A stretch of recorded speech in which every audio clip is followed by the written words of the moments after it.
Aqui pode ser, mestre? Oi? Pode começar então? Me dá só um minutinho. Tranquilo, fica à vontade. Oxe.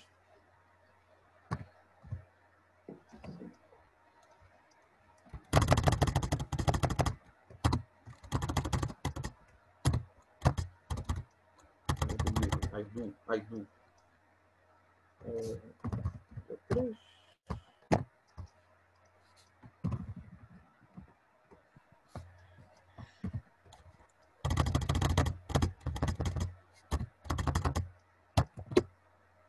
Pessoal, eu vou pedir também para todo mundo mutar os microfones, por favor, para não ter nenhum ruído aqui, por favor, para não atrapalhar aqui. E também... Olha, já tem 23. Rapaz, tá bombando, hein? Se na primeira aula tem 23, se for que nem o coronavírus, né? Já viu? São 6, né? Bota aí, progressão geométrica.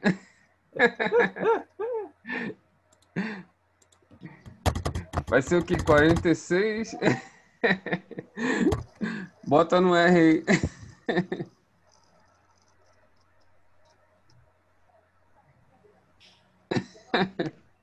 O Juraci tá rindo aqui, o Felipe. Sacanagem.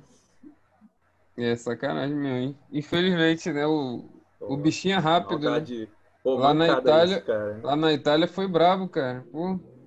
E a gente aqui, se Tá não sendo brava, né? conscientizar, cara, o negócio vai ficar feio, cara. Ele passa muito rápido, né? Para as pessoas. O vírus O negócio é uma velocidade é que absurda. ele... De 2 passa para 4, de 4 passa para 8, 8 para 16. É PG, né? É louco. Mas olha, não é realmente nenhuma novidade em termos de epidemiologia. A gente já passou por várias outras dessas antes, várias outras. O problema é que o corona ele acaba dando SARS, né, que é aquela síndrome respiratória aguda, mas Sim. principalmente em terceira idade, né? Quem é criança, jovem, adulto, de meia idade, etc. e tal, vai ficar com um resfriado, vai ficar moado por uns dias e não vai com baixa Sim. O probabilidade ele vai problema ter. realmente são os casos extremos, né? Pessoas que já têm Exato. mais O idade, né? problema, o E problema é também que os criança vira vetor crônicos, de transmissão para o avô. autoimune, né? Exato. O problema é que a criança acaba virando vetor de transmissão para o avô, para o bisavô. Isso, Ele vai exatamente. beijar o Esse é o avô, maior vai beijar o problema. bisavô. Pois Sim. é. Ah, queria Apesar da baixa fazer assim. letalidade, ele pode chegar rapidamente aos que têm uma propensão maior, né? Pois A é. letalidade.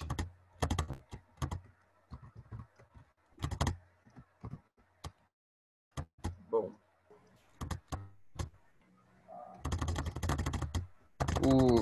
O Juraci perguntou onde vocês divulgam mesmo essas lives. Tem um formulário no Simpla, Juraci, que aí você preenche lá e eu te aviso por e-mail as lives. A gente está com live até em julho já, tá? Aqui a gente vai ter com o professor Marcelo 6 lives, né, de estatística bayesiana, aí vai ser incrível, vai ser muito legal. A gente está aqui na primeira, né? Então, 6, cara. O mais engraçado é que o Thiago me pediu uma. Aí eu é comecei a verdade. empolgar na hora de ver o roteiro e pensei, não dá para ficar só numa live. É pouco, eu quero mais. Humildemente, né? Cheguei lá, pô, Eu quero mestre, tem 4 como fazer uma lives. aulinha lá e tal, o pessoal vai gostar e tal. Pô, ele pegou, se debruçou e falou, cara, não, calma aí, calma aí. Aí, pô, quando voltou, ele já tava com 6 lives lá, programando lá o conteúdo lá, conversou com a esposa dele também deu ideia de conteúdo, ele mudou. Muito legal. E depois ele ainda criou o GitHub, né, com material, pô, sensacional. Eu agradeço demais aí. Pô, é uma honra, tá? Caramba, a gente já tá com 30 aqui, hein? Caraca, tu tá famoso, hein? Pô, cara. Acho que foi o recorde aqui, hein? Poxa, isso é bem legal. Sério? Caramba. Depois que eu fiz o formulário do Simpla, acho que foi o recorde até agora. 30 online, Formulário do assim. Simpla, que Acho que já isso? teve uma live que teve 40, não lembro. Acho que não foi recorde, não, mas vai chegar, com certeza. Uau.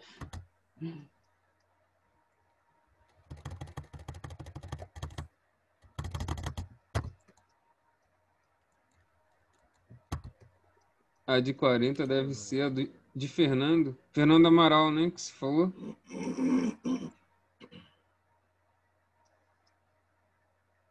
É, a do Fernando Amaral deu bastante gente também.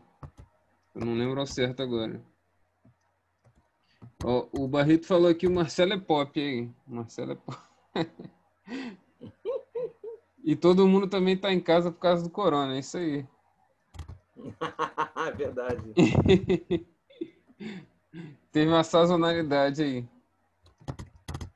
Teve uma conjunção né? de coisas aí.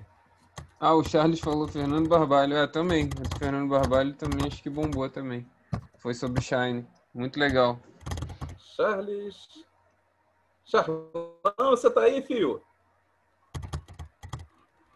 A Silva falou, o Simpla deverá de alertar próximo ao horário. Ah, então, é que o Oi? professor aqui ele é antitecnológico. Eu não consigo fazer essas coisas O que que é? automáticas. Meu marketing é horrível. O que que é? Sou péssimo de marketing digital. Não consigo fazer um O negócio que, gente? automático, cara. Impressionante. Eu boto para ele colocar automático, aí tem fuso horário com a plataforma e, pô, ele manda num horário totalmente louco lá. É um inferno. Ah, Casa de Ferreiro Espeto de Pau.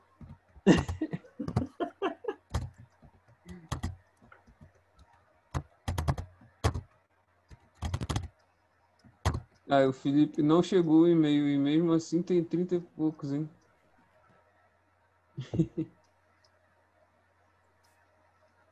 Professor Marcelo, caso eu esteja me adiantando, você poderia deixar Bom, sugestões de livros. Ah, ele vai dar sugestões aqui no final também pra gente. puxa, tem tanta coisa. Tá, eu não tinha pensado em um específico, mas eu vou pensando até lá. Bom, vamos começar? Beleza, então. Então, Que tal? mestre, Opa, então, obrigado demais aí por ter aceito o convite aí de bate-pronto e toda essa imagina. atividade, né, de aceitar e já montar tudo, esquematizado, organizadinho. Pô, muito legal essa iniciativa tua, agradeço demais aí. É uma honra recebê-lo aí, principalmente porque você é formado na ENSE, né? A Escola Nacional de Ciências Uhum. Estatísticas, para nós que somos íntimos, Escola Nacional de Ciências Enlouquecedoras, né? Que a gente ama tanto aí, escola sensacional, né? É, Formou grandes é uma profissionais relação de aí, amor e com ódio. certeza. É, exatamente, né? Pois é. Mas na média, né? Na média, a gente recomenda. E Uhum. aí, então, se apresenta, por favor, e vamos conversar de estatística bayesiana. Dessa vez eu aprendo, porque a Vamos ENSE, nós.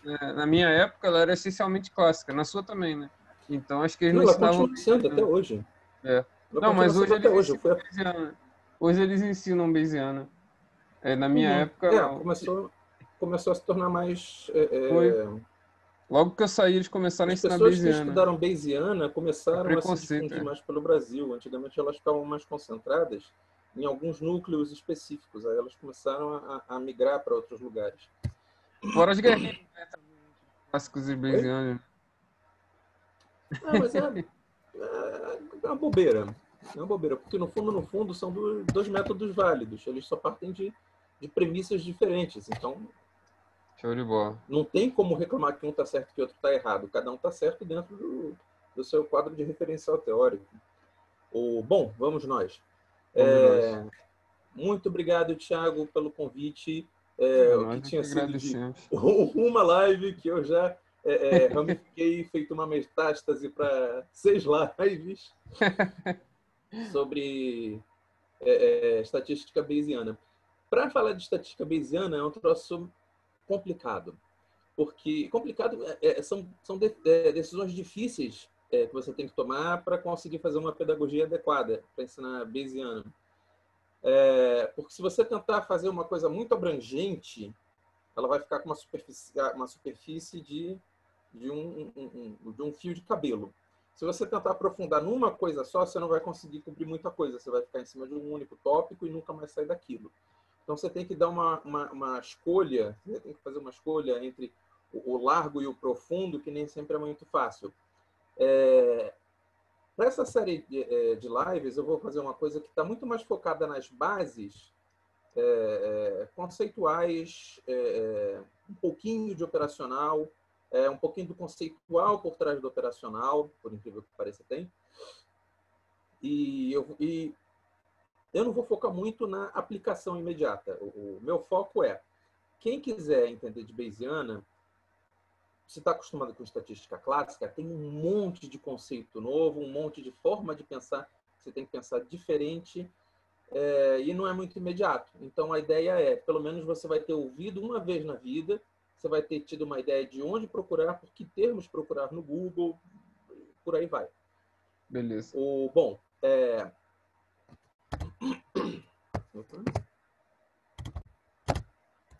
eu vou fazer a minha apresentação, eu vou apresentar, eu vou falar um pouco a respeito dos exemplos que vão guiar a apresentação de hoje, que são esses 3 aqui. O terceiro deu uma zica na última hora. Eu falo a respeito do que é estatística bayesiana e antecipo um pouco o que eu vou fazer nas próximas lives, né? Legal. Bom, eu fiz doutorado no IME, eu fiz mestrado no IMEC, eu fiz bacharelado na ANSE e eu sou programador também, né? Então, essa é uma coisa que ajuda a piorar, né? Eu sou professor na USP Leste, eu sou admin da comunidade R Brasil, está aqui o link, inclusive, para quem quiser.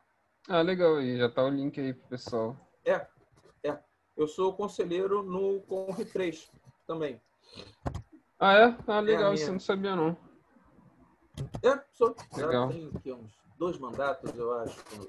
Deve estar vencendo meu mandato, né, no final desse ano agora. Legal. E a minha ideia aqui vai ser dar uma visão panorâmica da base, né, do substrato que tem dando apoio, né, dando base para a construção do que é a estatística bayesiana. Não vai ser um tutorial, mas também, por outro lado, não vai ser um curso teórico, né? Não vai ter demonstração de teorema nem nada do gênero. Não vai estar nem tanto ao mar, nem tanto à terra. O tutorial fica para a próxima. O repositório desse material daqui, das aparências aqui, estão no meu Git, que está nesse endereço daqui, né? Depois eu posso postar, posso transcrever na descrição do YouTube, né? Que eu acho que é mais fácil. Sim, Certo, sim, com Thiago? certeza. Pode ser. Perfeito. Legal. Lá o legal é que vai ter o R Markdown de tudo, né? Então, vai ter o código, os códigos dos chunks que não vão aparecer, pelo menos nessa primeira aqui agora. Vai estar tudo lá, vai ter os endereços, vai ter os links, enfim. Maravilha. Eu vou me guiar nessa primeira apresentação, por exemplo, por alguns exemplos, né? Eles, além de tudo, né? Além de eu conseguir conectar melhor com a audiência, que está mais preocupada com análise de dados do que realmente com teoria, além de eu conseguir apresentar uma escadinha de grau de complexidade do que é possível fazer com estatística bayesiana, além de eu conseguir tornar uma coisa mais concreta algumas das coisas que eu vou falar ao longo do meio do caminho. Na última live, eu vou pegar esses mesmos exemplos e provavelmente alguns outros que eu não consegui trabalhar aqui e retomar.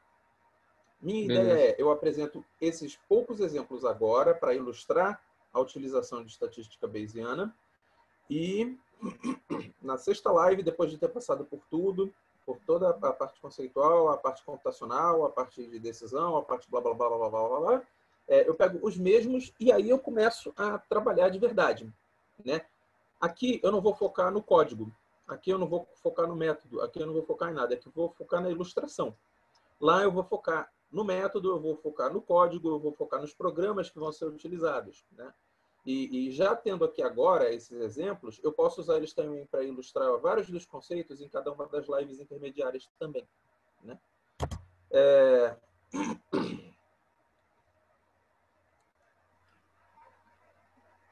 Para cada exemplo, eu vou apresentar um contexto a respeito da situação de onde saíram os dados, né? Por que ele é necessário? Por que o contexto é necessário? Isso é uma coisa que muita gente peca. Nenhuma análise de dados é feita num vácuo de contexto. Toda análise de dados ela é estritamente condicionada nas premissas que você pode assumir ou que você não pode assumir. Ela é estritamente condicionada nos conceitos e definições que você está utilizando, às vezes emprestado de outros campos de conhecimento. Depende da natureza dos dados que estão sendo trabalhados. Você pega um conjunto de dados, você não sabe se eles têm censura ou se eles não têm censura. Você está fazendo uma besteira. Você precisa saber esse tipo de coisa antes de começar a trabalhar os dados. Você não pode ir descobrindo pelo meio do caminho. Isso tudo vem no contexto. Isso tudo você consegue levantar com as pessoas que são as donas do fenômeno. São as pessoas que interagem com você. O estatístico, o analista de dados. Para cada um desses... Eram 5 exemplos originalmente, passaram para 4, eu estou em 3 e o terceiro eu nem consegui concluir hoje. Enfim, a semana foi agitada e coroninha atrapalhou a gente todo mundo. Vou apresentar em cada um deles um contexto, qual é a necessidade de informação que o dono do problema tem, quais são os dados que a gente tem na mão para trabalhar, pelo menos um método bayesiano que pode ser utilizado, e a conclusão aqui a gente chega quando a gente usa esse método em cima desses dados para responder a necessidade de informação, né? O contexto fala a respeito de qual é o fenômeno com o qual a gente está trabalhando. A necessidade de informação mostra quais são os aspectos não conhecidos que nós desejamos conhecer. São parâmetros, são variáveis latentes, são o quê? A gente identifica se existem outros aspectos conhecidos ou desconhecidos que não são de interesse imediato. Às vezes eles só atrapalham, mas que a gente precisa de alguma forma controlar na nossa análise de dados para eles interferirem menos na nossa capacidade de afirmação a respeito do fenômeno. São variáveis cofatores, variáveis omitidas, e por aí vai. A gente muitas vezes precisa saber quem que precisa dessa informação e adequar o discurso, adequar o universo conceitual, adequar a resposta para a realidade desse público. A gente precisa saber como é o tipo de informação que a pessoa precisa, não só qual o tipo de informação, né? A pessoa precisa de uma estimativa pontual, ela precisa de um intervalo de confiança, ela precisa de decidir alguma coisa com teste de hipótese ou não, né? Com estatística bayesiana, a gente não fica amarrado somente ao teste de hipótese, a gente pode fazer coisas mais bonitinhas e interessantes, como a gente vai ver mais à frente. E a gente precisa ter uma informação de qual é o nível de detalhamento que essa pessoa precisa. Alguém ia resmungar alguma coisa? Ia perguntar alguma coisa? Não, beleza. Os dados que eu observo, eu preciso ter... eu vou apresentar ou uma parte deles ou todos os dados, né, em forma tabular para conseguir ilustrar aqui. Vou discutir um pouquinho a respeito das variáveis e indico a fonte dos dados. E assim, quem estiver assistindo consegue pegar aquele conjunto de dados e tentar repetir em casa, se tiver interesse. Eu apresento pelo menos um jeito de como lidar com aquele contexto, com aquela necessidade de informação, com aquele tipo de dados. E eu vou apresentar alguns comentários a respeito da saída, né, do resultado de rodar uma análise com um aplicativo específico, né? Mais para frente a gente pode trabalhar com mais de um, mas agora eu vou focar num só, porque já vai ter bastante coisa hoje. O bom de trabalhar com exemplos é que... esqueci de tirar esse aqui. Eu posso pegar exemplos de áreas distintas e com isso pegar a atenção de pessoas diferentes. Aqui eu peguei um exemplo de marketing digital, um de controle de qualidade e um de precificação. Legal. Eu tenho métodos para cobrir tipos diferentes de dados, né? Eu posso ter respostas dummy, contagem ou contínua, eu posso ter regressoras categóricas ou quantitativas. Eu posso ter modelos com graus crescentes de complexidade. Que no caso de estatística bayesiana, eu posso ter modelos de um único nível, ou eu posso ter modelos de vários níveis que se compõem entre si. O primeiro nível, o primeiro exemplo, que é o Very Easy, Very easy. é o de marketing digital. Né? Eu tenho um teste AB para conversão, né? Clicar em botão para landing page de um site, de uma empresa. Né? Tem um monte de gente que entra, mas nem todo mundo clica para comprar, ou para assinar, ou para fazer login, ou para fazer cadastro, etc. E tal. Cada vez que a pessoa clica, isso é chamada de conversão. E muitas vezes as pessoas têm pressa de saber se, pegando a página, mexendo nisso daqui, as pessoas vão ficar mais motivadas a clicar no botão e realizar uma compra, e fechar uma compra. A necessidade de informação, nesse caso, se eu mudo um aspecto da minha landing page, isso modifica a minha chance de conversão? Se sim, qual é a direção dessa mudança? Aumenta ou diminui? Uma métrica de performance é a taxa de conversão, né? Quantos usuários clicam o botão de contratação do serviço. Isso aqui é um conjunto de dados do Kaggle, que tem 5 variáveis e 200, quase 300 mil linhas. Está aqui o endereço dele, que vai estar presente, está presente aqui nos slides, né? É só buscar depois no GitHub. Legal. E que eu tenho variáveis. A gente tem aqui variáveis que a gente não vai usar, que são a identificação do usuário, o timestamp, que é simplesmente data e hora do acesso à landing page. Em princípio, isso não devia ter influência na conversão, mas poderia ter. Eu poderia ter um efeito de sazonalidade. Pensa em iFood, né? Sexta à noite, sábado à noite, domingo à noite. Alguém vai querer fazer comida? Não. É quando mais o povo vai querer clicar em manda comida para minha casa, por favor. Você tem um efeito de sazonalidade. Nesse conjunto de dados eu rodei e eu percebi que pelo dia de semana, pelo horário, você não tinha, então era uma variável que eu consegui ficar tranquilo de excluir. Grupo. É simplesmente grupo de controle ou tratamento. Ele era aleatorizado no momento do acesso à landing page e, em tese, era para grupo, controle ou tratamento, isso era a mesma coisa que landing page, que é a página antiga ou a página nova. Mas a gente vai descobrir que não é bem assim. Né? Vamos ver isso daqui a pouco, né? Mas, por enquanto, ainda não. É uma variável dicotômica, é uma variável com 2 níveis, do mesmo jeito como landing page. No final das contas, as 2 variáveis que eu vou usar são conversão, né? A minha resposta binária, sim ou não, e a minha variável independente nominal. Ela é binária também, mas se ela tivesse 3 níveis, para todos os fins práticos ia dar na mesma. O que eu posso querer saber? Se a nova versão da landing page aumenta a probabilidade de conversão. Nota, nesse caso, eu tenho um interesse específico em uma direção. Eu quero saber se aumenta. Né? Eu não estou interessado em saber. A formulação muda. Né? Se sim, aumenta para quanto? Eu queria saber se a probabilidade de conversão é igual nos 2 grupos. Eu não tenho muita preferência por uma modificação ou por outra. A minha preocupação é só saber se ele exerce qualquer tipo de impacto.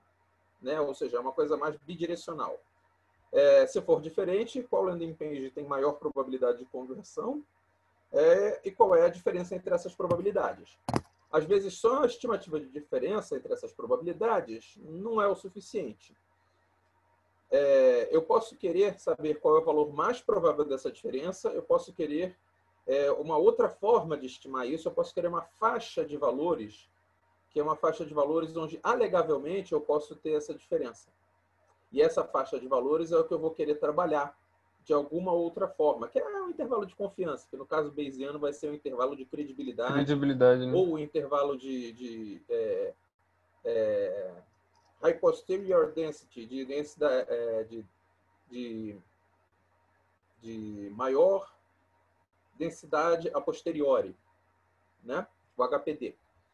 Mas são propostas que também são alternativas de como lidar com a questão da inferência, que é vai ser uma das lives que eu vou fazer mais para frente, que é diferente da estimação pontual e que pode ser o interesse eventualmente de quem precisa, de quem tem a necessidade de informação.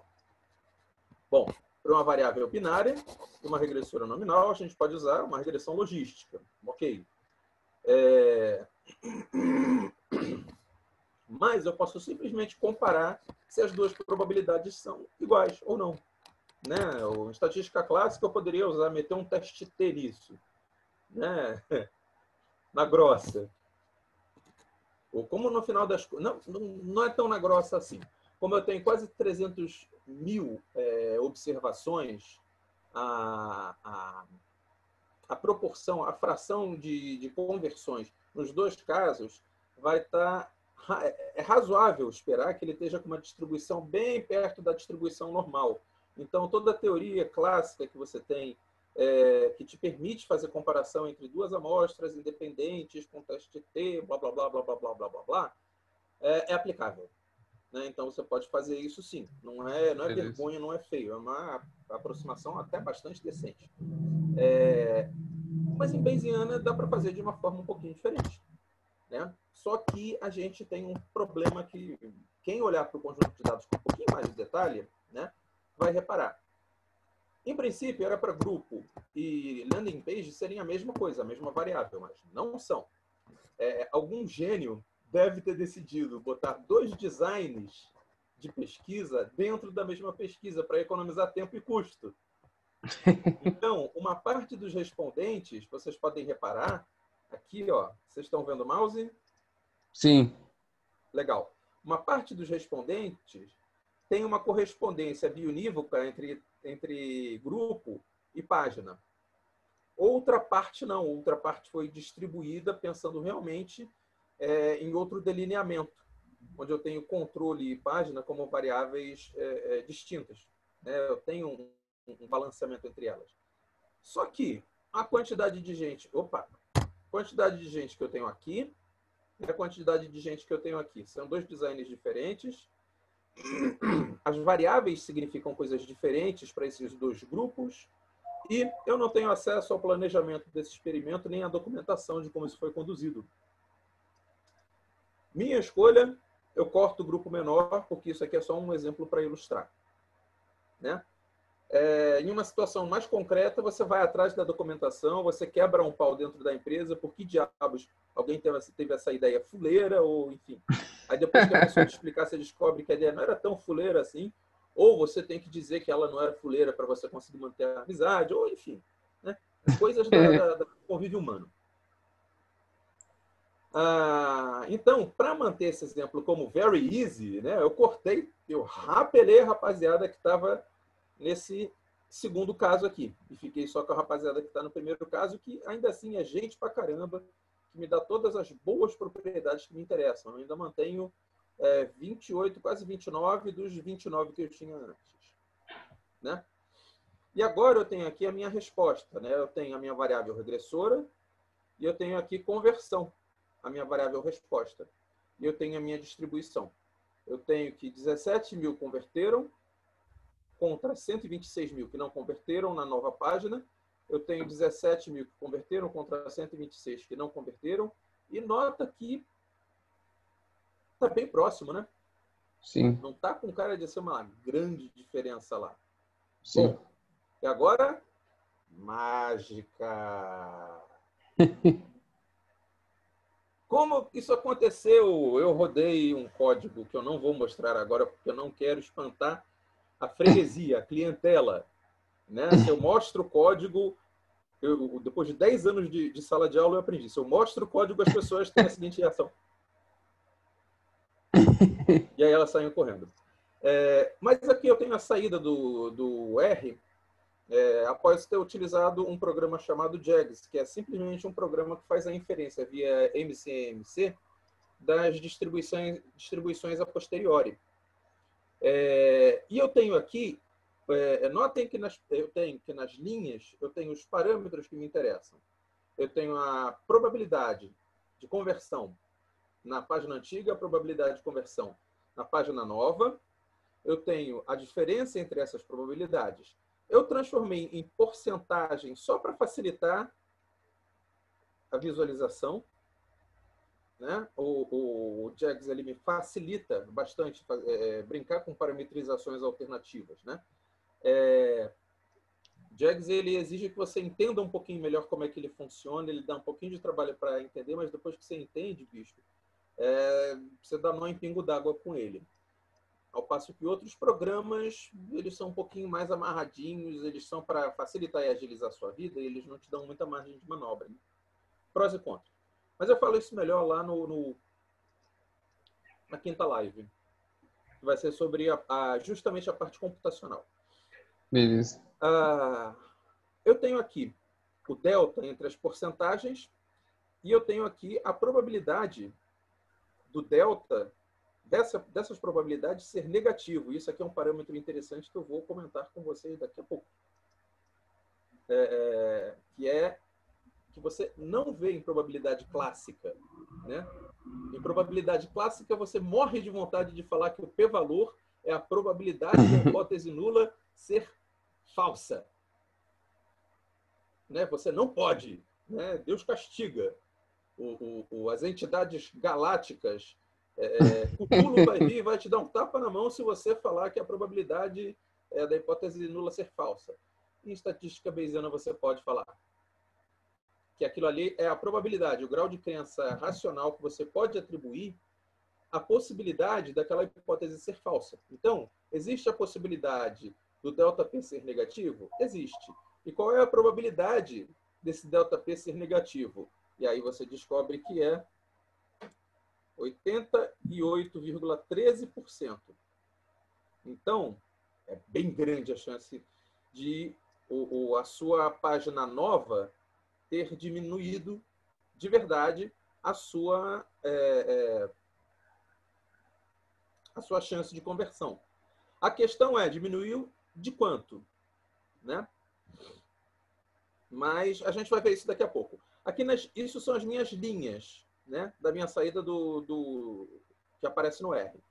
Note que eu tenho uma coisa muito interessante aqui, que são informações quantílicas. Eu tenho os 95 inferiores, a mediana, os 95 superiores. Entre lower 95 e upper 95, eu tenho 90% de probabilidade a posteriori. Essa região entre 11,84% e 12,18%, 186%, é a região onde eu tenho 90% de chance de ter a minha porcentagem da minha página antiga. 11,70 até 12,047 é onde eu tenho 90% de ter a probabilidade da minha página nova. Né? Eu tenho uma certa sobreposição entre essas duas distribuições. Né? E exatamente por não ser tão fácil visualizar isso, que estatísticas como esta daqui são tão interessantes. Né? Elas não são a única coisa, mas elas ilustram coisas interessantes que você pode fazer com estatística bayesiana se você domina os conceitos. Né? Bom, eu tenho aqui a minha distribuição a posteriori, né? O quanto de crença eu posso atribuir para o valor da porcentagem da minha página velha fazer conversão. Ela está um pouquinho acima de 12%, essa parte da moda dela. Ao passo que a moda da minha posteriori para a minha nova página, ela está visivelmente abaixo de 12%. Então, apesar delas parecerem estar no mesmo lugar, se você olha aqui para baixo para as legendas, eu não consegui colocar os dois na mesma escala. Enfim, culpa da semana de cão que passou semana passada. Mas você consegue ver que eu tenho uma concentração maior de probabilidade para cima na minha distribuição da minha página antiga e para baixo da minha página nova. Ou seja, essa minha página nova é uma furada. Mas de quanto ela é uma furada? Aqui eu tenho a minha distribuição do meu delta da porcentagem. É muito pouco. É bem pouquinho. Nota que esse zero aqui é justamente a diferença, significa a diferença entre as duas probabilidades ser nenhuma, né? As duas probabilidades serem iguais. A chance das duas probabilidades serem iguais é zero. Isso é um conceito que não é muito imediato, né? Para você conseguir, porque elas são distribuições contínuas. Isso é uma das coisas que eu vou trabalhar em probabilidade na segunda e terceira lives. E se você não entender isso, boa parte do que você trabalha em Bayesiana não faz sentido. Você precisa encontrar soluções para conseguir lidar com isso. Mas você pode trabalhar com eventos caudais. Você pode pensar em qual é a chance do meu delta ser positivo versus a chance do meu delta ser negativo. Meu delta ser negativo é essa área toda, que está do zero para baixo, que é aquele 88,13% que eu tinha calculado. Olha que coisa legal. Olha que gostosinho. Aqui eu tenho umas outras medidas que agora não fazem o menor sentido, mas elas vão dar para mim a informação do quão confiável está a minha estimação bayesiana. Eu vou trabalhar com um processo chamado MCMC, Markov Chain e Monte Carlo. Eu nunca lembro qual que vem antes. Monte Carlo, Markov Chain. Isso. Cadeias markovianas de Monte Carlo. Quando você chega numa distribuição que está estável, né? Deixa eu melhorar essa explicação. A sua distribuição a posteriori, ela vai ser a distribuição estável de uma certa forma de você conseguir construir uma cadeia de MCMC.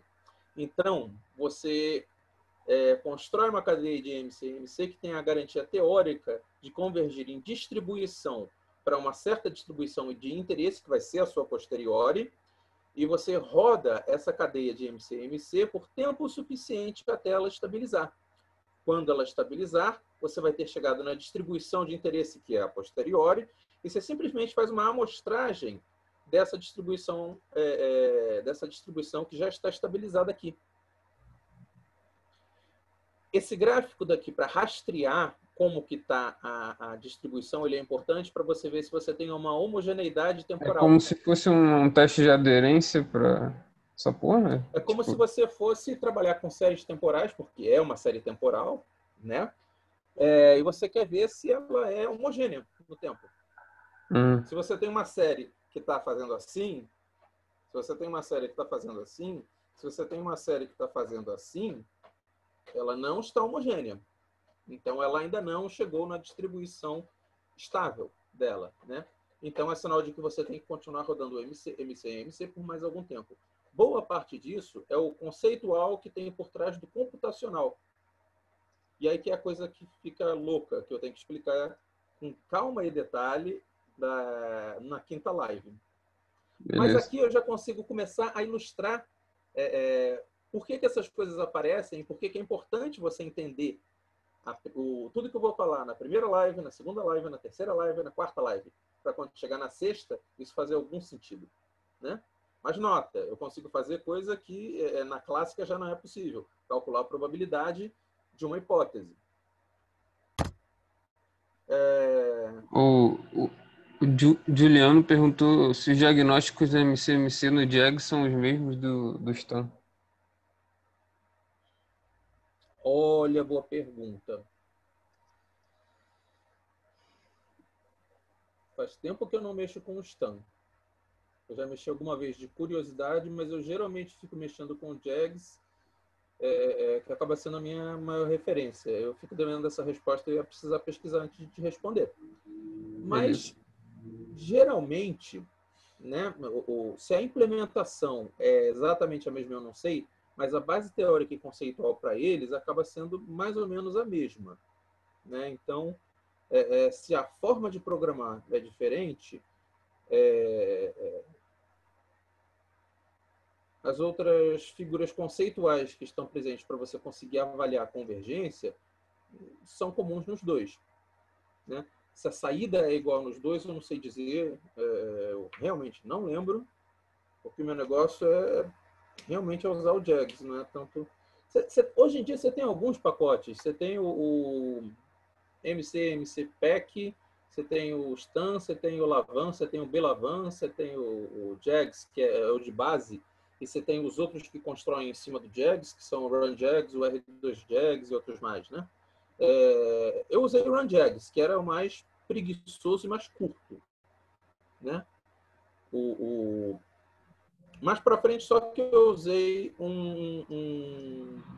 o MC Pack no que eu vou mostrar daqui a pouco, são Poisson, né? Mas vamos lá, que senão eu chego. Beleza. Aqui, essencialmente, eu estou falando do que eu já falei. O que eu não falei é que aqui eu tenho um intervalo de credibilidade com 5% de massa de probabilidade abaixo, 5% de massa de probabilidade acima. E, como é uma distribuição de probabilidade, eu posso escolher qual é o grau de probabilidade que me deixa confortável, né? É uma escolha arbitrária? Não precisa ser. Pode ser, mas se você quiser ter coerência, você pode transformar isso num problema de decisão, né? E aí é um dos tópicos que eu vou abordar também um pouco mais para frente, que é a hora em que você pega posteriores, você pega teoria de decisão ou teoria de jogos e pluga, como se fosse Lego, né? Saem coisas interessantes. A formulação de inferência em estatística bayesiana essencialmente funciona em cima de formulação com teoria de decisão, né? Enquanto que na estatística clássica, eu estou muito ligado com maximizar e minimizar, algumas medidas específicas que nem sempre estão relacionadas com uma função de perda, às vezes estão, mas nem sempre, né?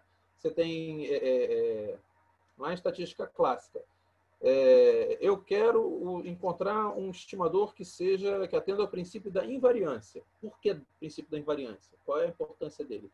Eu estou minimizando alguma função de perda, etc. e tal? Não, é só porque ele tem uma propriedade muito legal. Tá, é um pouco arbitrário, mas ok. E em estatística bayesiana você faz o quê? Eu defino uma função de perda, eu defino minha função de probabilidade e eu plugo um com o outro e eu vejo o que sai. Daí sai estimação pontual, daí pode sair estimação intervalar, daí pode sair teste de hipótese e decisão mesmo, né? Ação. Eu tenho ações com probabilidades, probabilidades de resultado futuro em função da minha ação e dos dados que eu observei. Dá para fazer bastante bagunça com isso. Show. Tá. Exemplo 2, nível easy. Né? Meu primeiro caso era uma variável resposta binária, uma variável independente binária também, né? Nominal.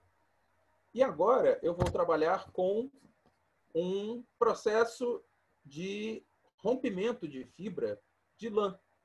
Todas essas fibras com o mesmo tamanho em teares mecânicos, em função do tipo de lã e da tensão a que a fibra está submetida, né? Num tear mecânico, eu tenho várias fibras todas do mesmo tamanho, fibras menores podem romper menos só pelo fato de serem menores, fibras maiores podem romper mais só por serem maiores, né? Enfim. Elas dependem da qualidade da lã, elas dependem da tensão que é aplicada. Eu tenho um gato se manifestando aqui. Da tensão a que a fibra é submetida e por aí vai. Quem precisa da informação precisa saber se há diferença sistemática nesse número de ocorrências de rompimentos. Nota que aqui eu não tenho mais aquela coisa comum da binomial, que eu tenho um certo número de pessoas que podem ter ou não a doença. Não, aqui eu posso ter quantos rompimentos tiver, né? O espaçamento entre eles também é uma coisa que vai ser contínuo, eu não tenho uma coisa muito discreta. Ele vai ser um processo de Poisson. No fundo, eu precisaria explicar um pouquinho a respeito de processos estocásticos, mas ele é um processo de Poisson, que é o que dá a base para a regressão de Poisson, que é o que a gente vai ver agora na sequência. Mas a ideia existe uma diferença sistemática desse número de ocorrências de rompimento entre as duas fibras, a fibra que eu vou chamar de fibra A e fibra B, É razoável esperar que, à medida que a tensão cresce, os rompimentos também aumentem? Isso de fato acontece? Pode acontecer ou não, isso não é tão imediato. O aumento de rompimento em função do aumento de tensão, ele ocorre da mesma forma para os dois tipos de lã? São necessidades de informações que podem surgir para, por exemplo, trabalhar com controle de qualidade. Né? Isso aqui é um conjunto de dados que está no próprio R, que é o Warp Breaks. E as minhas variáveis são número de quebras, que é uma variável resposta discreta, é um dado de contagem. Eu tenho o tipo de fibra, que é uma regressora nominal. Eu tenho... Olha, saiu um acraseado. Eu tenho A ou B, né? E eu tenho a tensão, que foi transformada numa variável ordinal. Né? Ela foi... Só um segundinho, por favor, tá? Tá. Mariana! Sumiu. Eu preciso expulsar o gato do escritório. Só um segundinho. Eu preciso expulsar esse cara daqui, que ele está atrapalhando. Ele está empurrando a tela do computador. E essa foi a minha esposa.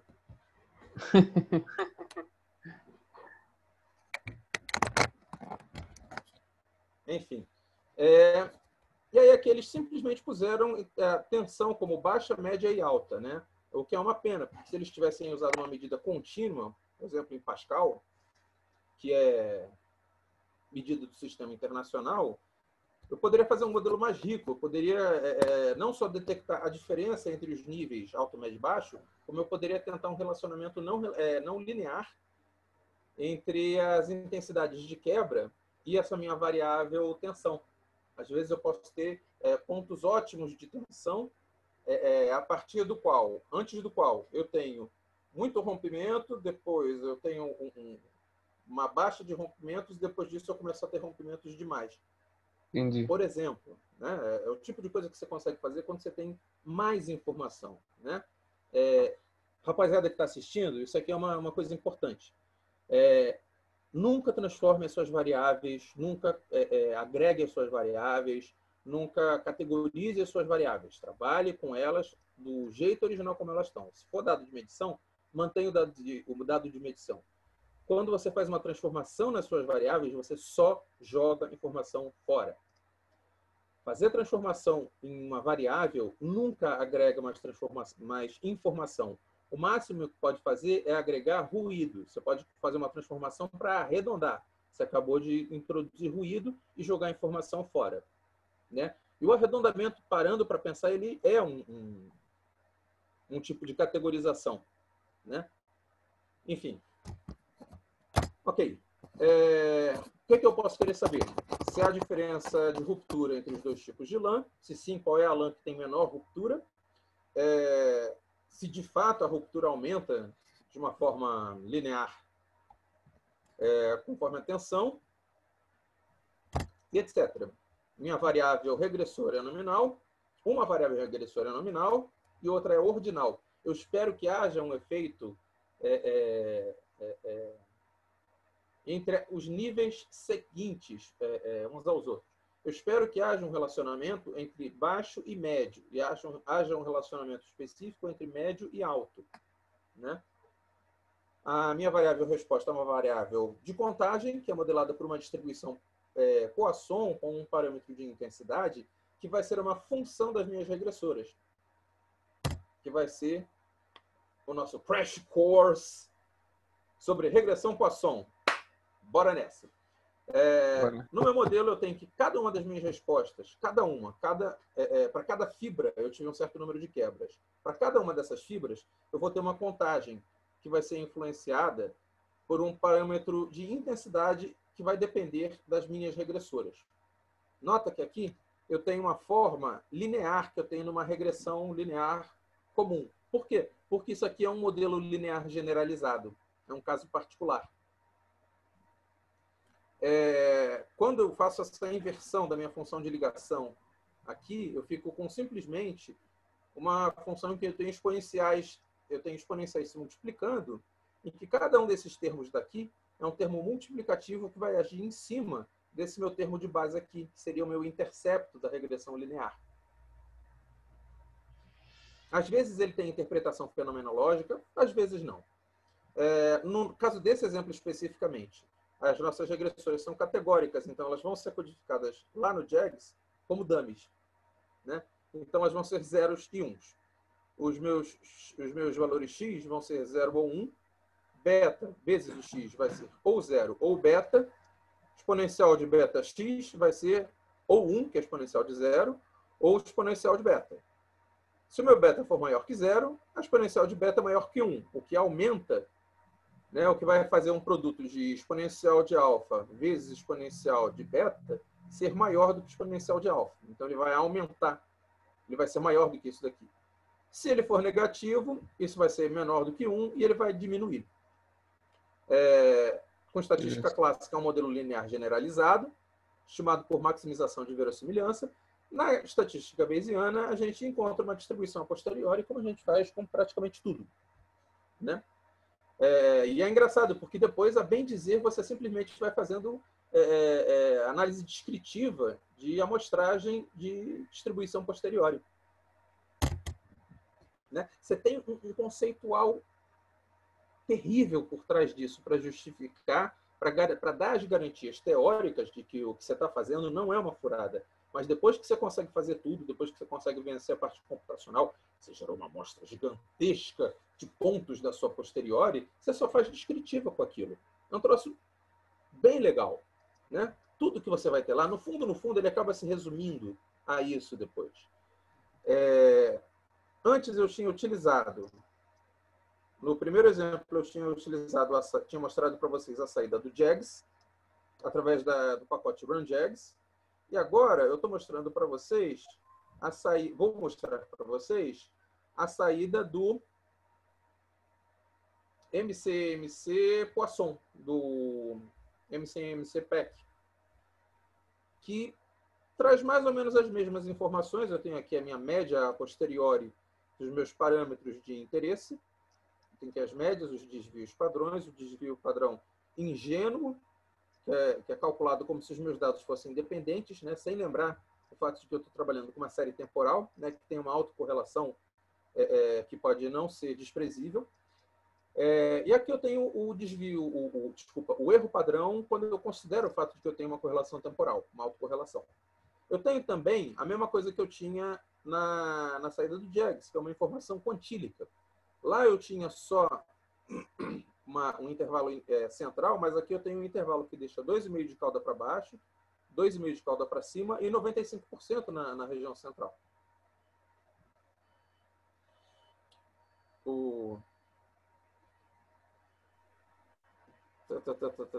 E acho que ele cortou aqui embaixo uma parte da saída. Enfim.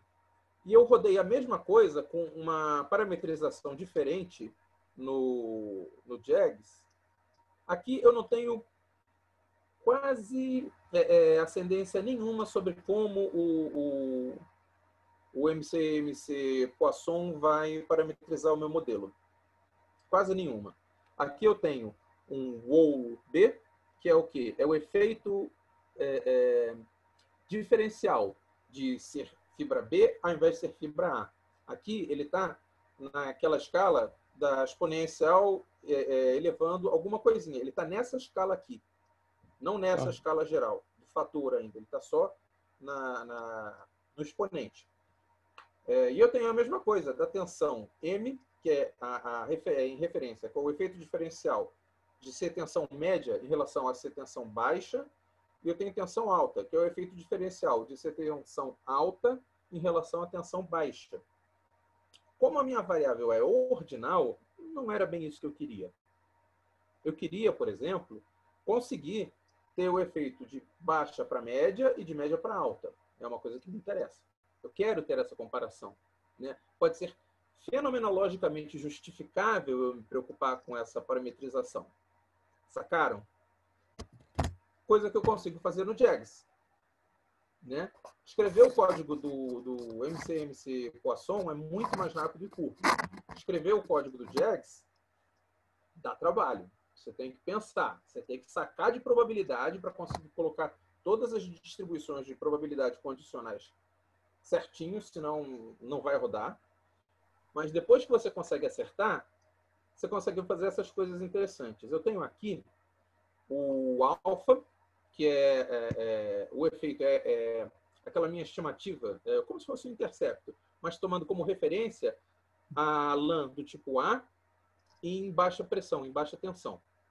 E eu tenho o efeito diferencial de LAN A para LAN B, que é esse beta AB. Eu tenho o efeito diferencial de tensão baixa para tensão média, e eu tenho o efeito diferencial de tensão média para tensão alta, que era o que eu queria, por ela ser uma variável ordinal. Além disso, eu também consigo calcular diretamente cada uma das intensidades do meu processo. Eu tenho esses lambdas AL, AM, AH, que são da minha LAN A em baixa, média e alta tensão, da minha LAN B em alta, média e baixa tensão. Esses números que eu tenho aqui, eu tenho a informação quantílica primeiro, lower 95, mediana, upper 95, me dão a informação do intervalo de credibilidade, né? Cadê? A média, ela me dá a informação da média a posteriori, que vai ser a solução para minha função para um problema de decisão onde eu estou trabalhando com uma função de perda quadrática, coisa que a gente vai ver mais para frente. Não é à toa que ela está aí. Eu tenho o desvio padrão estimado junto, eu tenho a moda, né, o ponto de pico da minha distribuição a posteriori, né? Qual é o valor mais provável, né, de ser a resposta verdadeira? Mais provável não faz muito sentido. O que tem uma densidade máxima a posteriori é uma coisa que você consegue responder, porque aí você vai olhar para a sua moda, né? E eu tenho essas duas formas de apresentar, de parametrizar. Nota, em particular, que o meu intercepto de 0,369, né, de média, é o que eu tenho próximo por aqui. Não muito próximo, na verdade, né? Enfim, deu... Os dois métodos não estão muito próximos. Eu devia ter deixado eles rodando um bocado mais, então. Eu devia ter deixado este daqui rodando mais. Porque aquele lá eu deixei rodando 300 mil amostras. Esse aqui rodou só 10 amostras. Bom, enfim. E aqui estão as minhas densidades a posteriores. Do meu alfa, do meu lambda relacionado a esse mesmo alfa, né, da minha distribuição de base. Aqui, do meu beta, do meu efeito diferencial, do meu valor esperado para o número de rompimentos para LAN B em baixa pressão. Nota que eu tenho aqui, que eu espero é razoável eu esperar entre 20 e 26 rompimentos. Aqui eu tenho o meu efeito diferencial de baixo para médio.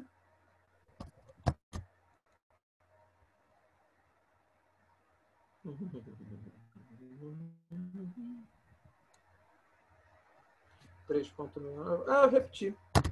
Bom, enfim.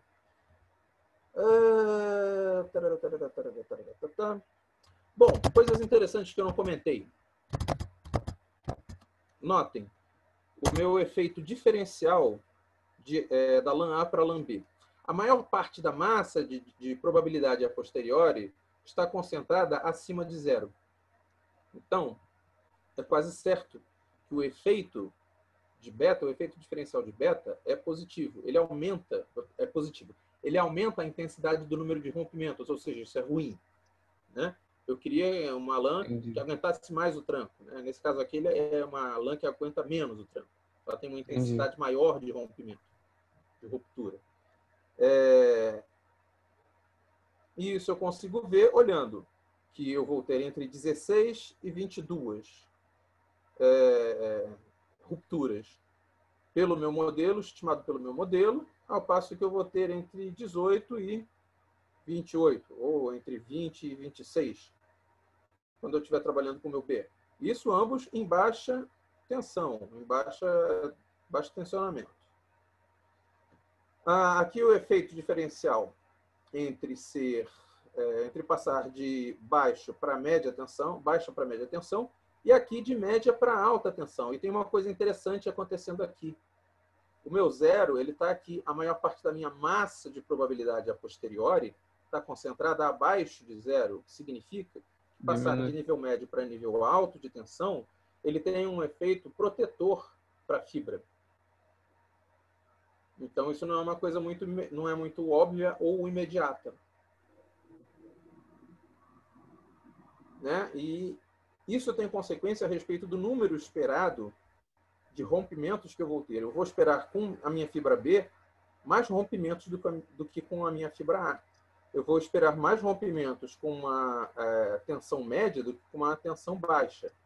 Mas eu vou esperar menos rompimentos com uma tensão alta do que com uma tensão baixa. Pode ser que a fibra ela pegue tranco, ela pegue estrutura e consiga resistir melhor. Algo a ser estudado por quem for da área de têxtil, enfim. Mas tem um ponto que é sempre importante de avaliar. Esse modelo faz sentido? Ele está batendo com os dados? Quando eu perguntei aqui na frente da necessidade de informação, se o aumento do rompimento em função do aumento de tensão ocorre da mesma forma nos dois tipos de lã, eu estava falando do quê? Nota só a diferença entre esses dois quadros. A minha descritiva pedestre, bonitinha aqui, onde eu tenho muito rompimento no algodão do tipo A em baixa pressão e menos rompimento no algodão B com baixa pressão. E o meu modelo não está capturando isso direito. Porque neste modelo eu coloquei apenas os efeitos de lã e de tensão aditivamente. Eu não incluí nesse modelo uma coisa importante chamada efeito de interação. A interação entre duas variáveis ela pode ser pensada como a sinergia que existe entre duas variáveis, o antagonismo entre elas, o cancelamento entre elas na variável resposta.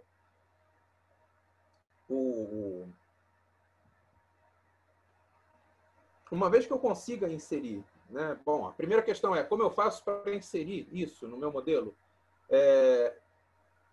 Eu mexo na minha parametrização. A forma como eu faço o meu modelo é diferente, ele muda. Eu vou colocar alguns termos a mais que vão tentar capturar esses efeitos.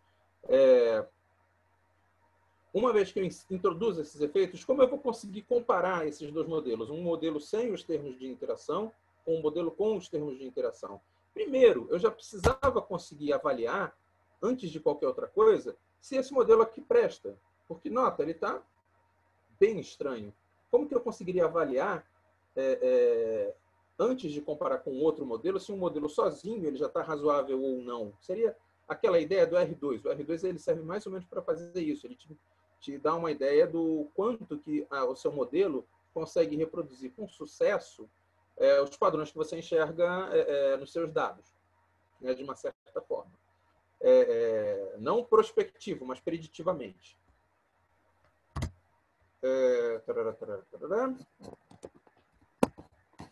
Mas, além disso, além de eu ver se esse meu modelo funciona bem ou não, como que eu consigo fazer para ver se os dois modelos têm mais ou menos a mesma performance em termos de explicar um conjunto de dados ou não? Se um é melhor do que o outro, como eu consigo fazer isso? Tem um jeito de transformar isso numa medida, a gente vai ver isso mais para frente. Mas é um problema que aqui a gente já consegue identificar que pode surgir. Como aqui era o exemplo easy, eu não tentei introduzir o modelo com a interação, já ia ser um pouco demais, né? E eu já estou... Beleza. Eu estou há quanto tempo já, Thiago? Está a 1h13. Mais ou menos. 1h13. Né? Menos que isso que a gente começou 10 minutos, né? 1h03, mais ou menos. Tudo bem. Tá joia.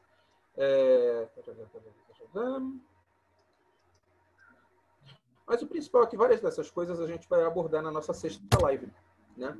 O exemplo em nível moderate era o de precificação de modelos de laptop. E isso foi uma das partes que eu não consegui fazer. Esse ia ser a regressão linear, né, corriqueira. Né?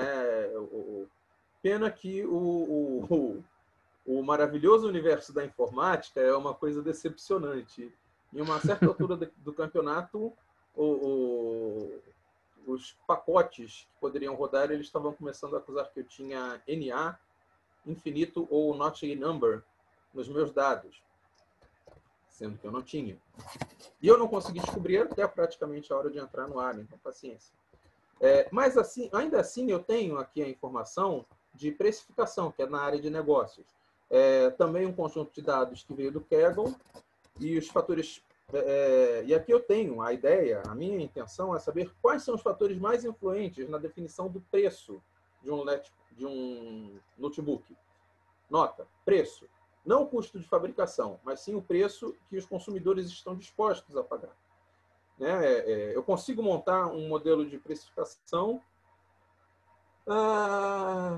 somente em termos das características físicas do modelo, né, das coisas tangíveis do meu modelo. Memória, espaço em disco, processador, velocidade de processador, etc. e tal. Eu consigo incluir algumas informações intangíveis como fabricante, né? Se ele tem uma maçãzinha na tampa, por exemplo, e por aí vai. E além de pensar em qual seria um valor, tentar descobrir um modelo que me desse uma predição pontual de valor, seria interessante eu conseguir encontrar um modelo que também me desse uma faixa de intervalos de valores que seriam compatíveis com uma descrição de hardware, por exemplo, né? Eu levando uma faixa de valores para a minha equipe de marketing, eu tenho muito mais margem de manobra do que eu chegar, é isso que dá para cobrar dos caras. Não, então isso aqui, Isso aqui é o que é mais provável que eles aceitem, né? Então, podem ficar confortáveis para fazer uma escolha por conveniência, em função do fenômeno, em função do mercado, em função de fatores diversos, para além dos dados que vocês me apresentaram, né? Quando você é um estatístico de campo, isso é um truque na manga que pode ser bastante útil. Aqui, eu peguei os dados que estão nesse Kaggle, eu fiz uma maçarocação de dados, eu peguei, torci, limpei, cortei, separei, porque os dados eles vinham com um monte de conceitos juntos. Então, por exemplo, eles tinham resolução de tela. Resolução de tela tinha, se era touchscreen, tinha as dimensões da tela e o número de pixels, né, na horizontal e na vertical, mas não tinha informação de tamanho, a informação de PPI. Ele te dava a informação da diagonal, né? E aí, caso alguém tenha curiosidade, né, qual a informação da diagonal e a informação dos números de pixels na vertical, na horizontal e na vertical, usando o teorema de Pitágoras, você consegue calcular o quadrado do PPI e depois o PPI. É uma coisa bem legal. Enfim, você pega o número de pixels ao quadrado, mais o número de pixels ao quadrado, se divide pelo número de polegadas ao quadrado, e você tem o número de pixels por polegada ao quadrado, o PPI. Tira a raiz quadrada dessa bagaça toda, pronto, você tem o PPI bonitinho. Que foi o que eu encontrei aqui como uma das variáveis, mas deu um pouco de trabalho, né? Enfim. Então, poucas dessas são variáveis originais que estavam naquele conjunto de dados, né? Eu precisei de um pouquinho de data wrangling para conseguir chegar nessas, né? Separando o que são características relevantes. Estatística clássica é um modelo de regressão linear corriqueiro. Eu posso ter variáveis contínuas regressoras, uma resposta contínua e variáveis regressoras quantitativas ou qualitativas, né? Não importa muito. Vou ter algumas premissas com as quais eu preciso me preocupar. Eu preciso me preocupar com homogeneidade de variância, eu preciso me preocupar com várias dessas outras coisas. E quando eu estou trabalhando com um modelo Bayesiano, eu posso trabalhar com um modelo single level, um modelo de regressão de um único nível, E se ele não funciona muito bem, eu posso usar um modelo multilevel, com multinível. Eu posso, por exemplo, trabalhar com modelos aninhados. Eu posso ter que determinados pedaços de população têm variâncias diferentes em função de certas características. Eu tenho um nível de modelo, eu tenho outro nível de modelo embaixo, e tudo isso moderado por distribuições condicionais. Olha que coisa boa. E isso foi o que não deu para fazer dessa vez, o que é uma pena. Esse era o meu exemplo 3, o exemplo moderado. O meu exemplo 4... Multinível dá para fazer na clássica também, né? Oi? Multinível dá para fazer na estatística clássica também, né? Dá. Na estatística clássica, você tem algumas soluções um pouco diferentes para isso, né? Um modelo hierárquico multinível, né? Falar em hierárquico mononível é uma coisa que não faz lá muito sentido, mas o modelo hierárquico, né, implicitamente multinível, ele é uma solução onde você explicita distribuições condicionais, né? Você trabalha com distribuição condicional para lá e para cá, com um teorema de Bayes para lá e para cá, com passagem de informação para lá e para cá, e por aí vai. Quando você vai trabalhar em muitas situações com problemas desses, você acaba tendo que fazer alguma estruturação do tipo... nem sempre, mas em algumas vezes você precisa trabalhar com um modelo de equação estrutural, né? Onde você tenta fazer decomposição de matriz de covariância, de variância e covariância, né? Se eu tiver uma certa estrutura entre os meus fatores latentes, entre os meus fatores observados e os fatores latentes, entre várias coisas, para minha variância, matriz de variância, covariância, entre as variáveis observadas, terem uma certa estrutura. Eu faço uma inferência a partir disso e tento encontrar o que deve ser a minha parte não observada e por aí vai, né? Mas é uma abordagem mais indireta. Quando eu estou trabalhando com um modelo hierárquico, não, eu estou simulando realmente cada uma das observações. Observações não, desculpa. Eu estou simulando cada uma das minhas variáveis latentes não observadas. Então, um exemplo típico, você vai trabalhar com psicometria. Em psicometria, você tem as habilidades latentes. Se a pessoa idealizadamente é boa de matemática, é boa de português, são idealizações ruins, tá? Mas você tem formas melhores de trabalhar com isso. Você tem conceituações melhores, mas só título de exemplo. Vamos fazer de conta que o mundo é saber matemática, saber português. Tá? São duas habilidades latentes. Você não consegue abrir o crânio da pessoa e botar uma reguinha lá. Você consegue fazer a pessoa se submeter a um exame de matemática, um exame de português, e a partir daí você tenta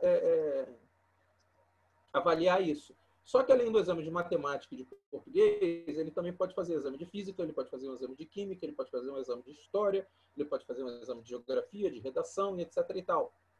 E vários dessas variáveis observadas, elas vão ser influenciadas pelos mesmos traços latentes. Então, se o camarada é bom de português na prova de português, em tese, ele vai continuar sendo bom de português na prova de geografia, de literatura, de história e por aí vai. Ele vai conseguir ter uma redação boa. Nem sempre é assim, porque você tem algumas variáveis mediadoras no meio do caminho. Ok.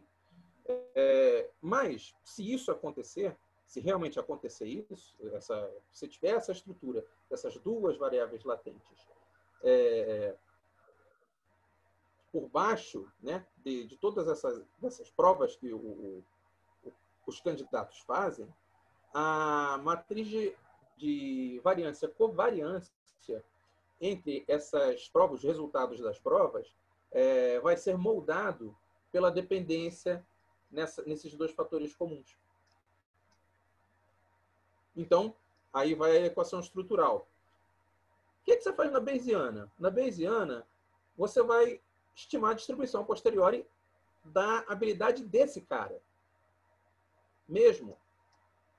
Eu vou ficar gerando a amostra de qual é o grau de habilidade desse cara. Às vezes vai sair menos, às vezes vai sair mais, etc. e tal, mas os pontinhos que eu vou gerar, eles vão se acumular ao redor do que eu consigo encontrar através do teorema de Bayes como sendo o valor mais provável de ser a habilidade dele, ou a região onde eu vou ter a maior concentração de probabilidade a posteriori, de onde deve estar o nível de habilidade dele naquela competência.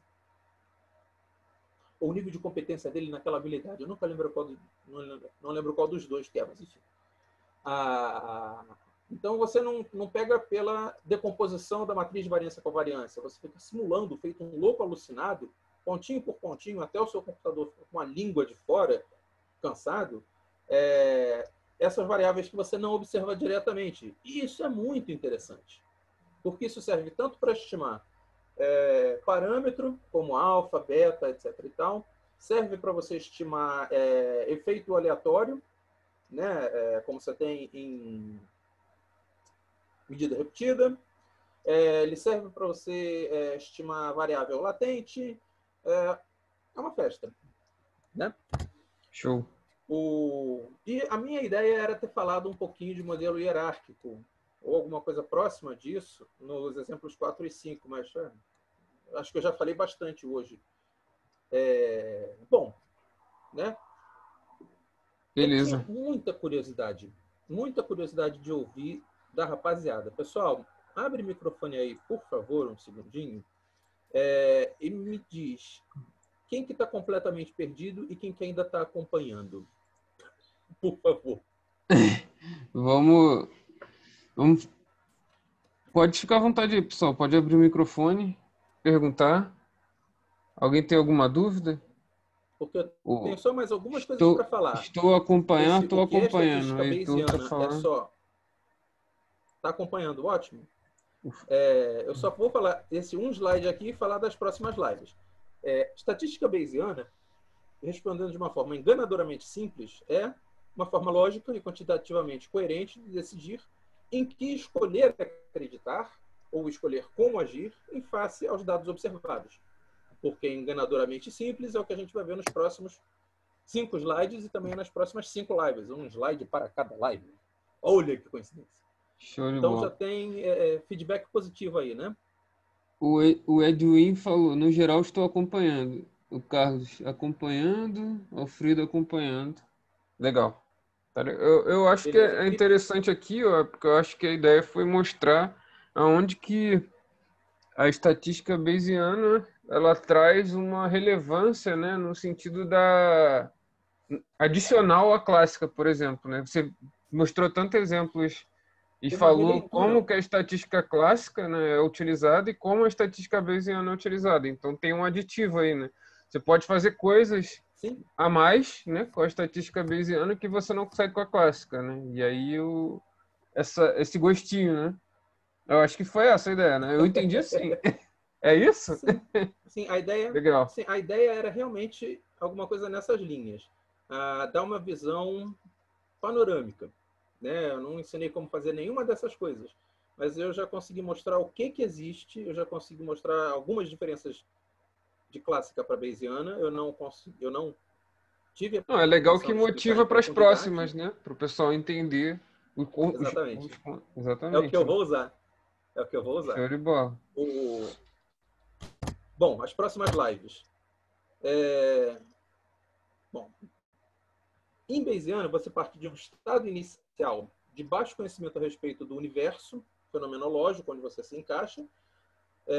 Você assume uma crença difusa a respeito dele, você não tem excessos de certeza, você está aberto a acreditar em praticamente qualquer coisa. Se te contarem absurdos, você pode virar e falar, tem chance de ser. E aí você começa a coletar observações, você começa a atualizar a sua crença de forma coerente, a sua crença de uma maneira quantitativa, mas de forma coerente em face ao que você conseguiu observar. Se você começa a ver um monte de gente tomando chá de guaco e não acontece nada para o resfriado melhorar, você começa a desconfiar que esse negócio de tomar guaco para melhorar resfriado não é sério. Enfim, mas se você vê o povo tomando chá de folha de salgueiro e você vê que as pessoas ficam boas de dores, etc. e tal, você começa a desconfiar, tem coisa aí, muito interessante. E da folha de salgueiro é que eles tiraram o princípio químico do AAS, o ácido acetil salicílico, que tinha uma concentração muito alta na folha dessa planta. Então, não é tudo que é chá que é lenda, alguns funcionam. Né? Cicuta é um exemplo de um chá que funciona pacas. Mas a escolha racional da crença, ou a expectativa sobre a realidade, ela vai ser caracterizada quantitativamente na forma de probabilidade. Tema da nossa segunda live, daqui a 2 semanas. Mais detalhadamente, eu tenho uma crença inicial chamada probabilidade a priori, ela é anterior à coleta dos dados, eu não tenho ideia do que está acontecendo, ela é vaga, difusa, ela não é amadurecida, ela é incerta, e eu tenho uma crença que vai sendo atualizada pelos meus dados, não por vieses cognitivos, não por eu quero acreditar. Hard data. E isso você chama de probabilidade a posteriori. Ela é posterior à coleta dos dados. Ela é menos vaga, ela é mais concentrada. Ela é mais amadurecida, ela é menos incerta. Eu tenho, qual é a chance de eu observar uma coisa lá embaixo? Praticamente nenhuma. Esse processo de atualização da crença em função dos dados que você observa, ele é realizado através de um mecanismo chamado teorema de Bayes. Tema da nossa terceira live. A partir do momento que eu tenho a minha crença final, a minha posterior, eu começo a responder à necessidade de informação sobre essa minha realidade. Mas eu preciso saber caracterizar quantitativamente o tipo de necessidade de informação para usar essa crença. É aí que entra a teoria da decisão e um subproduto dela, junto com a posteriori, que é a inferência bayesiana, que é o que a gente vê na quarta live. E, exceto situações de textbook example, você jamais vai conseguir encontrar uma solução analítica com fórmula numérica bonitinha para os seus problemas concretos de aplicação. O que significa, amigo, que você vai ter que ficar rodando no computador, às vezes, um tempão, dependendo do grau de complexidade do seu problema, da dimensionalidade do seu espaço paramétrico, enfim. Às vezes você vai largar o computador lá rodando, aí você volta na semana que vem, você vai tentar paralelizar, você vai tentar pegar uma conta no Senapad ou no LNCC para ver se consegue rodar em menos tempo, enfim. Ou você vai para o Google Cloud, para a AWS, né? E tudo isso vai ser a parte onde você vai falar dos métodos computacionais, que são exatamente as coisas que vão te permitir chegar a respostas concretas, né? E uma coisa muito irônica é que o que dá a garantia para os métodos computacionais funcionarem vai ser justamente a probabilidade que a gente vai ter visto na segunda live. O computador roda. O que me dá a garantia de que o computador não está fazendo garbage in, garbage out é probabilidade, que é uma coisa bem interessante. Na nossa sexta live, vai ser a última, eu retomo esses 3 exemplos, se bobear eu tento incluir algum mais, e aí eu vou ficar em cima de rodar exemplos. Né? Eu vou tentar fazer no R, talvez eu intercale o R, ou eu fique com a apresentação já fechada aqui, mas a ideia é pegar esses mesmos caras. Nota, eu não apresentei código-fonte de nenhum deles. Eu vou mostrar o código-fonte deles. Eu vou começar a discutir alternativas de como fazer diferente esse código-fonte. Hoje foi só spoiler. Talvez eu consiga... Oi? Só deu spoiler, só. Só deu spoiler pro próximo. Mas eu não falei... Não, spoiler não, né? Foi só um teaser. Eu não falei o que eu vou fazer ou como eu vou fazer. Também há uma possibilidade, de repente, trazer, como daqui até a sexta live tem algum tempo a mais, talvez dê tempo de trazer mais alguns programas diferentes, né? Para ver a diferença entre usar um pacote e outro. Tem o JAGS, que é fora do R. Você tem alguns pacotes que funcionam dentro do R, como o Stan. Apesar do Stan funcionar fora, o RStan ele roda dentro. Né? Ele compila, ele vira um pacote que ele roda dentro, ele não fica acessando uma instância externa ao R. É como se fosse o R Commander? O Então, RCMD? é como se eu tivesse RCMDR? embarcado, é como se eu tivesse embarcado o Jags dentro do R. O Jags, ele é um programa que funciona fora. Para eu instalar o Jags, por exemplo, no Linux, eu instalo ele via sudo apt install Jags. E ele roda como um programa standalone. O R faz uma interface com ele através da biblioteca RJags. O Tá. runJags usa o RJags para acessar o Jags. Ele pega as saídas do Jags, que são do RJags, que são muito pobres, e ele dá uma ajeitada, uma perfumada, torna mais apresentável. Mas Entendi. o Jags está fora. O RStam, pelo que eu pude perceber, até pela parte de compilação que ele tem, ele pega o código do stam e bota dentro da biblioteca, daquela pasta de biblioteca do R. Ele não fica como um programa standalone do R. Quem souber falar mais disso, por favor, me corrige, viu? Eu realmente não sei. Isso aí é o que eu consegui Tranquilo. deduzir até hoje. A Silvia E falou aí, que não me isso. perdi no acompanhamento, porém, se me largar na esquina, não saberei nem ir, muito menos vir. Mas você é Que claro e bom, então. didático. Show. Que bom, cara. Cola em mim na segunda aula que você aprende mais. Mas o Juraci Aula. Eu ajuda vi bastante, dá um norte no live. tema. Cola na segunda live que você vai descobrir mais coisas O interessantes. Marcos acha que a cerveja que abri para acompanhar não ajudou muito. O Marcos falou Cara, pelo aqui. contrário, cerveja é um grande recurso pedagógico. Só não pode ser de milho. De Por milho quê? dá azar. Skol, Brahma, Bavária, essas outras aí que tem cereais não maltados, milho, mó baixo astral. Valeu então, mestre. Show de bola. Vamos para as Beleza, próximas gente. então. Obrigadão, cara. Show de bola. Uma coisa que eu Valeu fiquei mesmo. aqui na dúvida. E aí, Gente, pode falar. se eu tivesse parado para atender as dúvidas e perguntas de vocês pelo meio do caminho, isso aqui ia ter tomado umas 3 horas. Então, eu acho que agora, se não tiver ultrapassado muito o horário e alguém quiser aproveitar para perguntar, não sei, Thiago. Alguém tem alguma dúvida aí, pessoal? Fica à vontade. Eu acho que eu tinha perguntado antes, ninguém respondeu. Alguém alguma Então, dúvida, beleza. pessoal? Fale-se agora ou cale-se para sempre. Até a próxima live. É Vai verdade. acumular, não é para acumular dúvida, não, pô. Vai tirar agora. Mas também o duro é que no ritmo que foi, pode ter muita gente que se sentiu atropelada, né? Como foi Olha, mostrar Felipe exemplo, Martinelli né? Afonso. Eu acredito Abraço, que Felipe. mais Alian, para as pessoas abraço, que Alian. já conheciam um pouco mais, né? Mas o exemplo, acho que o pessoal entendeu a ideia do exemplo. Seria mais uma sugestão de material para ir dirigindo. Ah, tá. Então, faltou você falar o livro aí. É Ah, verdade.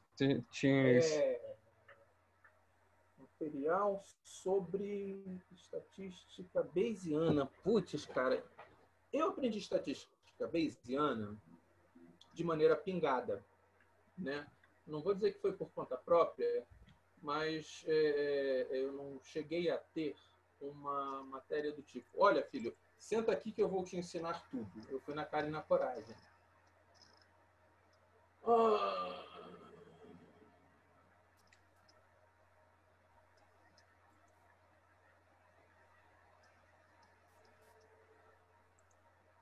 olha, eu acho que à medida em que a gente for avançando nas outras lives, vai ser mais fácil eu começar a apresentar esses conteúdos, porque cada live ela vai fazer referência a livros diferentes. Mas isso pode ser uma boa lembrança. Eu posso começar a juntar indicação de referência bibliográfica logo no início de cada live. Na Não, live de hoje legal. não ia fazer muita diferença, mas nas Inclusive, próximas pode botar lá lives. no GitHub também, né? Oi? Pode botar lá no GitHub também, né? De repente, o pessoal que acompanhando lá o GitHub, vê lá associado a cada live o livro, sei lá, né? Não sei. Sim, mas vai estar. Vai estar, vai estar. Não, Em então tá estando na ótimo. transparência, automaticamente está no GitHub. Mas aqui eu ainda não tinha me preocupado de fazer isso, né? Estava só indo na oralidade. O, A tradição da oralidade. o Ayan Mas falou é que bom. eu acho que só dá para ter dúvida mesmo a partir das próximas. Essa eu saquei que é um resumão das aplicações. Acho que é mais interessante É, tirar as dúvidas mais pontuais à medida que for avançando. Beleza, então. Show é de bola. verdade. Hoje, se alguém disse que entendeu estatística bayesiana hoje, é mentira. Ninguém entendeu nada. Mas vocês começam a ter um desconfiômetro do que possa ser. Né? Você não sabe, você já consegue ver que não é clássica, você consegue ter alguma vaga ideia de onde elas se diferenciam em termos de proposta. Eu já comecei a apresentar alguns conceitos de forma nada rigorosas, como posteriori, priori, né? Decisão, enfim, inferência, que vai ser exatamente o que a gente vai atacar nas próximas lives. E eu estou bolado porque eu não consigo pensar num livro para indicar agora, um único que eu consegui indicar agora. Eu fico pensando num monte de livro solto, cada um para um tópico diferente. Por exemplo, quando for falar de modelo hierárquico, tem esse aqui do Gelman. Deixa eu ver se aparece aqui. Está espelhado. Espera aí, só um segundinho.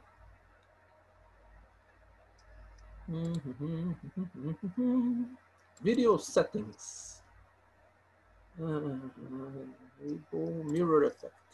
Pronto. Esse aqui, por exemplo, espessura da criança. Esse aqui é um que é muito legal, cara. Do tipo, você quer aprender a fazer muita coisa com um desses daqui você tem, porque ele aborda as várias coisas que você pode fazer com modelo hierárquico. Você quer fazer lenha com modelo hierárquico? Esse daqui. O que mais? Se você quiser trabalhar... Você é tal esse era um outro exemplo. Nelder, não é isso? Nelder. Oi? Não, esse Esse aqui é é o o Nelder. Gelman Não, é o Nelder. Gelman e Hill. Gelman Hill. É o Andrew Gelman e Jennifer Hill. Beleza. Usando o meu sotaque farcificado. O que mais? Se você quiser trabalhar com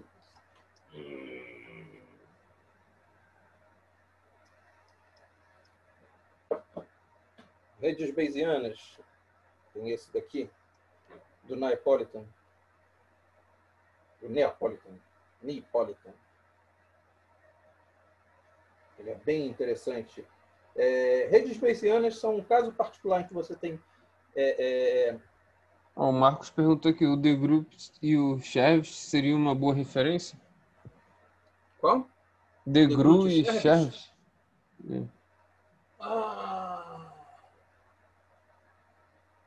Sim, ele é. Eu estudei ele um bocado de tempo. Um que eu tenho aqui também é esse daqui, ó, é o Berger, de decisão. Que também vai bayesianar em um monte de vezes. É Casella, né? Casella e Berger? Não. É um Berger sozinho. O Berger sozinho. Teoria da decisão estatística. E aí você vai acabar descobrindo que você decide só com posteriori. Ou seja, bayesianizas. Pronto. Livros. Show. Livros são uma coisa maravilhosa.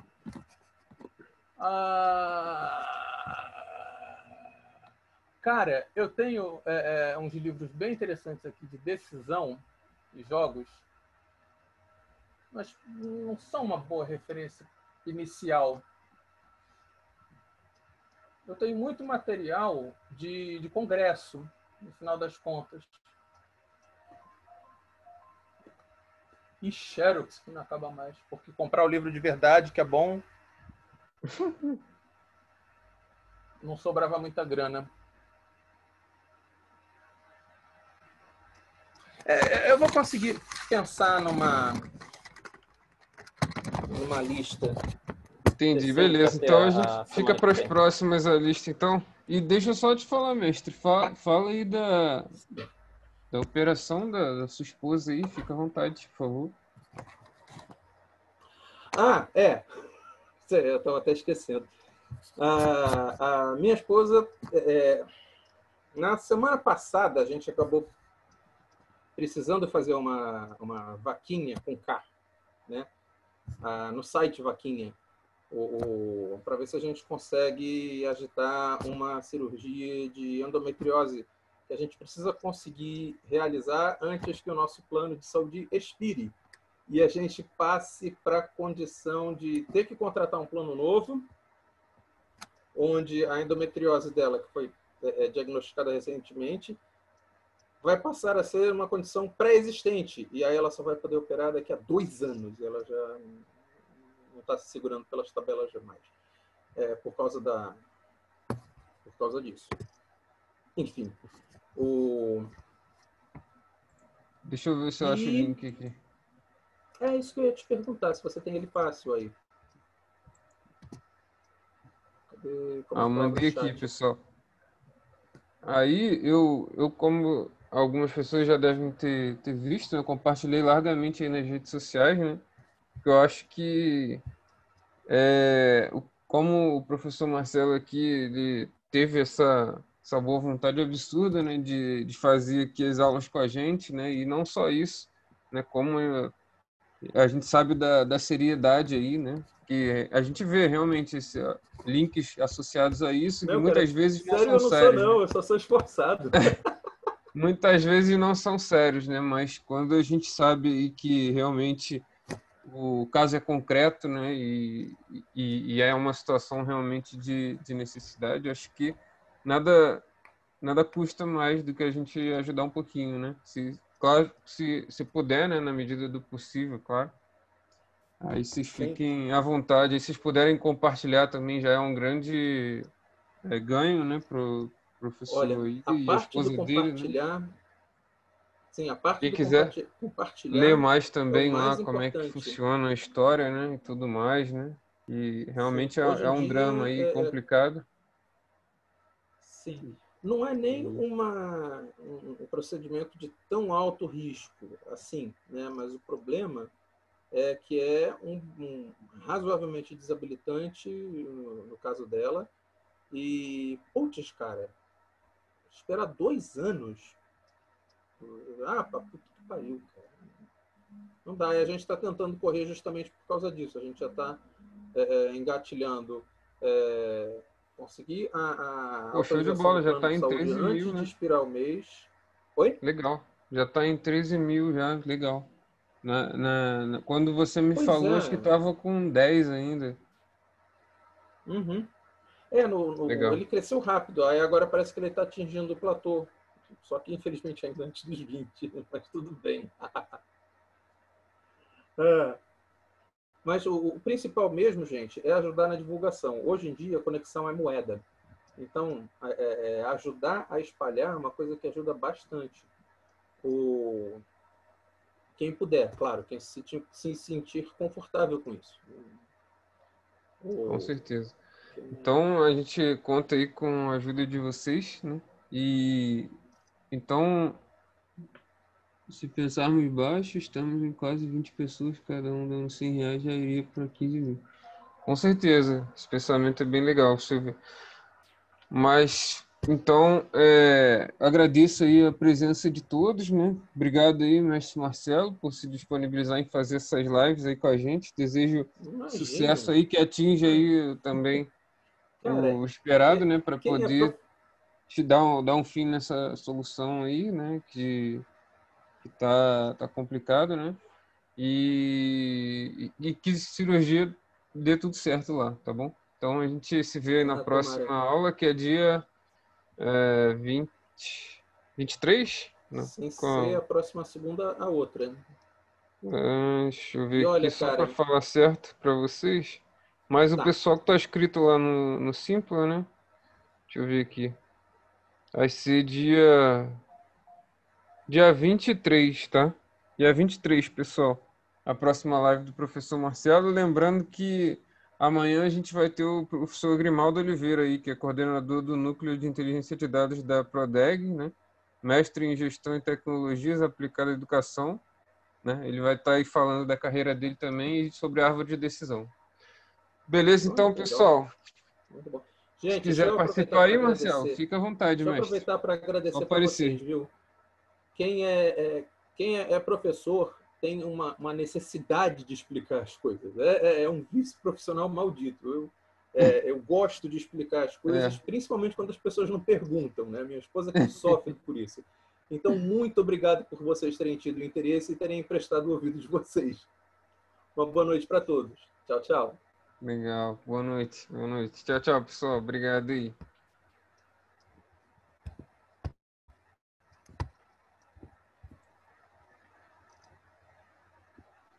Agora o momento em que o Homem-Aranha pergunta: How do I shoot web? Uia! Foi. Mas eu ainda estou